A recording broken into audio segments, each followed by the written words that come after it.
నిజంగా హీరోల శ్రీనివాస్ డబ్బుల మీద ఆశ లేదా? నాకు డబ్బుల మీద నేను గతంలో చెప్పినా మళ్ళీ చెప్తున్నా, నాకు డబ్బుల మీద ఆశ లేదు.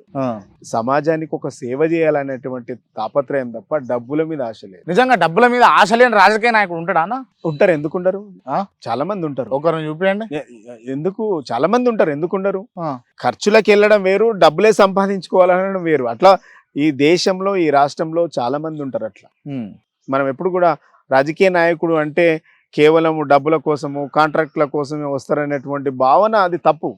డెఫినెట్ గా ప్రజాసేవ చేయాలన్నటువంటి వచ్చే వాళ్ళు చాలా మంది ఉంటారు. రైట్, మొదట అదే ఆలోచనతో మొదలవుతుంది. కాకపోతే రాను రాను రాజగురం గాడిదైనట్టుగా డబ్బుల మీద ఆశలు చూపించుకుంటారా చూపియరా? నేనేమంటున్నా, మినిమం ఒక ఒక నాయకుడు ప్రజలకు ఖర్చు పెట్టాల్సినటువంటి డబ్బు కావాల్సి వచ్చినప్పుడు ఖచ్చితంగా కావాల్సి ఉంటుంది. అది ప్రజల నిత్యావసరం. మనీ అనేది నిత్యావసరం, అవసరం. అది తప్పకుండా కావాలి, అవసరం వచ్చినప్పుడు కావాలి. మీకు అవసరం ఉంటుందా ఉండదా? ఎందుకుండదు? నేను మనిషినే కదా. నేనేమంటున్నా, ఆశ వేరు అత్యాశ వేరు. ఆశ ఉంటది తప్ప అత్యాశ లేదని చెప్తున్నా నేను.